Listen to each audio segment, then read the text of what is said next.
Darun Ravi, he arrived at jail yesterday to begin serving his sentence for using a webcam to broadcast his former roommate's intimate encounter with another man online.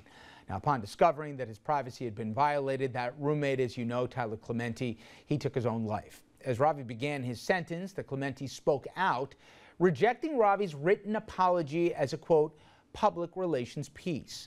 They also condemned the judge for missing an opportunity to highlight the seriousness of biased crimes.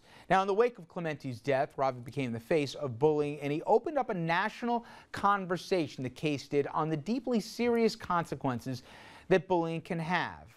It's unfortunate, the theme of it, and it's unfortunate because the frequency of it. We have had to revisit time after time cases, and they run the gamut. Rural, suburban, urban, young, old, male, female, minority, Caucasian. It doesn't make a difference. It really runs the gamut. Now, just yesterday, we reported that 3 teens, they've been charged in connection with several crimes against Lennon Baldwin. Morristown, New Jersey teenager, who many of you may remember, took his own life. And tonight, unfortunately, I have another bullying-related suicide to report. And when you read some of the facts of this story, it just breaks your heart. Joel Morales, only 12 years of age. He hung himself from a shower curtain rod in his East Harlem home on Tuesday night. He was the target of incessant bullying because many people close to him said of both his intelligence and his diminutive size. Kids apparently chased him, threw sticks and pipes at him as he would leave his front door. It got so bad, his family transferred him to another school, but unfortunately, it didn't stop the bullying. He reportedly reached his breaking point when bullies taunted him about his father, who had died many years earlier when he jumped off a building to his death.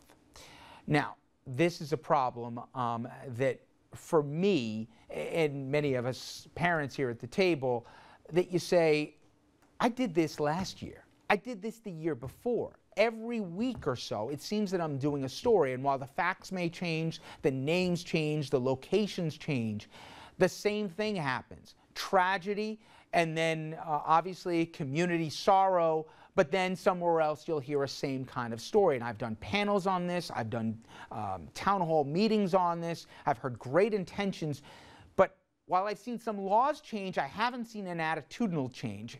And while I know there's not a one-size-fits-all solution, what I would love to see is where should accountability be, and what should be different?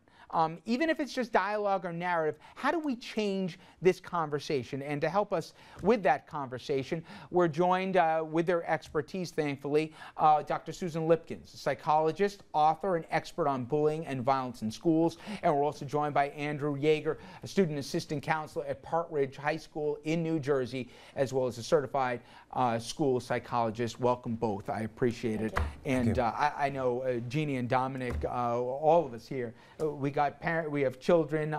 Thankfully, I haven't run into anything like this, but there seems to be a consciousness. Let's be on the positive side. There seems to be a national consciousness to this, and there seems to be more proactive action on the part of legislatures, schools, and people within schools are certainly more alert to it. But as you probably have seen in that documentary, Bullying, right, or Bully, we hardly have really had some consensus as to how bad the problem is and what to do about it. We were talking before the break. Has this always been like this? We just report it now in this 24/7 news culture, or have things really escalated in consequences and the type of bullying? And I'm sure technology, Doctor, plays a part in it. Right. I think things have definitely escalated. They're more violent, they're more sexual, there's more humiliation involved. I think the frequency has increased, and that we see it in cyberbullying, and you know, there was no internet 10, 15 years ago, so that there's more bullying, and it's continuing despite our educational efforts, I would say. What do you think? Oh, I think absolutely, and I think you hit it right on the head at the beginning. It is both, I think, happening more often, and it's certainly being reported more. And that awareness is important, and it is creating this national debate. But it leaves us with a really fundamental and kind of a frightening reality. Why is it that with all of this attention, the problem is getting worse, and the consequences of it are getting worse, and people are resorting to more and more drastic things? You know, I read the story of this 12-year-old Mr. Morales, the young boy, and one of the things that breaks your heart is his parents would describe it that he'd be on his bike all day, or he'd be in his house, because that was the only place that he could go where he'd feel safe. And there was no escape for these kids. And you get up, you know what's waiting for you. And even when you come home, they're waiting at your front door. And his parents, they didn't outsource this. They tried. They moved into another school. To me, doctor, some of the hardest things as you read these stories, it's not like the parents didn't care. Right. They tried. They went to people. They went to the authorities. They went to the school. And so often the school says, what can you do? We have to change the culture. And the culture is that the bystander is the answer. And we're all bystanders. Everybody sitting here, the entire audience, all the kids, all the personnel in the school, and the kids in the neighborhood. And when bystanders are empowered and they learn how to prevent and intervene bullying, I think we're going to see a change. And we have to train individual kids to report bullying and groups of children to intervene, to say to bullies, hey, that's not going to happen here. That's not our culture. We don't do that here. And to put your arm around the victim, walk him away, and get him out of that situation. And then call that victim the next day and say, how you doing, and show some interest in it. And it's a bystander. I'm with you, but one of the things I got from a cyberbullying expert, which is the anonymity that now comes along, where the kid leaves at 3 o'clock at school, whatever, and waiting for him or her at home is a living chat room going on, talking about, with lies, the most vicious stuff that you can imagine, and he doesn't even know who said it. The authorities can turn around and say, hey, this isn't happening on school grounds. What do you want from me? And it creates an idea that, where do I go? Now it's permanent, by the way. So you can't even escape and go somewhere else. It's waiting for you wherever you go. How do you deal with that? Well, there's no safe haven. And I think that in many ways the problem is even worse than that. Yes, the bystanders play an important role. But I think that if we really want to address this issue, we have to start from the very beginning in terms of trying to understand better what bullying is.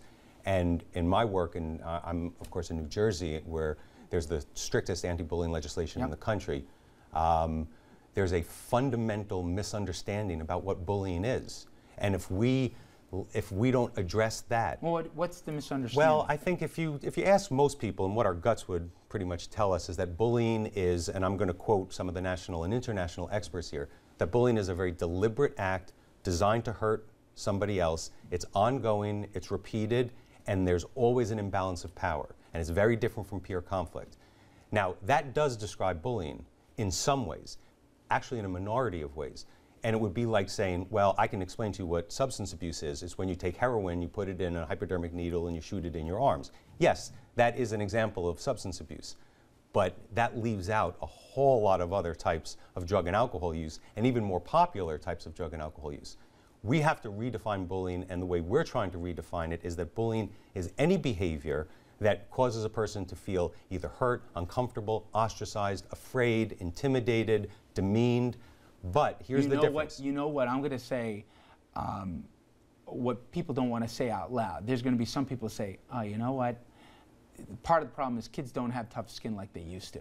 And that if anytime somebody's feelings get hurt, you're creating basically, what do we call it, the teacup syndrome, right? Where the kids can't take anything. And then all of a sudden, when things get rough, they don't have the body armor here to be able to stand up for themselves. Yeah. It's actually worse than that in the sense that not only is bullying or victimization sort of minimized because people have that belief, but they actually think that bullying strengthens people, it toughens them up, it gives them the thicker skin, which is, to me, just an outrageous comment. But I think relating to what you're saying is that we have to help victims and potential victims to get stronger, to have correct social skills, to be able to stand up for themselves. And we have to teach resiliency in our children. And there are kids who are at risk. We see them in pre-K. We can see which kids are at risk, and we can see which kids are at risk for being a bully. And that's when we have to intervene early on and all the way through elementary school. When you can see it. You can see which kids are going to be targeted and which kids arguably are going to be the ones doing the targeting. So it's hard. And we have to change those so that the bully has leadership skills that can be pro-social. I want to get into Dominic. We're going to jump to break. When we come back, what I want to know is, what do we do about it? And who do we hold accountable? What kind of punishments, if that's the way to go, or maybe not?